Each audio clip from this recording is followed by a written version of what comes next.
সূরাতুল বাকারায় আয়াত নাম্বার 208 আয়াত নাম্বার আল্লাহ তাআলা বলেন, ইয়া আইয়ুহাল্লাযীনা আমানু, সকল মুমিন মুসলমানদেরকে আল্লাহ তাআলা উদ্দেশ্য করে বলেন, ইয়া আইয়ুহাল্লাযীনা আমানু, হে ঈমানদাররা শোনো, উদখুলু ফিস সিলমি কাফা, তোমরা ইসলামে পরিপূর্ণ প্রবেশ করো।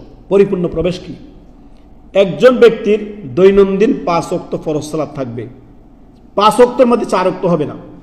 দৈনন্দিন আল্লাহ তাআলা 5 ওয়াক্ত 17 রাকাত ফরজ করেছেন, 16 রাকাত হবে না, 17-17ই পড়তে হবে। দৈনন্দিন একজন মুসলিমের সমস্ত জুলম নির্যাতন থেকে বেঁচে থাকতে হবে।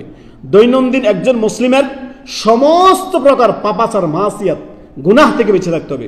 দৈনন্দিন একজন মুসলিমের আপনার ঘুম থেকে ওঠার পর থেকে নিয়ে ঘুমাতে যাওয়ার আগ পর্যন্ত তাকে পরিপূর্ণ আল্লাহ এবং কি তার রাসূল সাল্লাল্লাহু আলাইহি সাল্লামের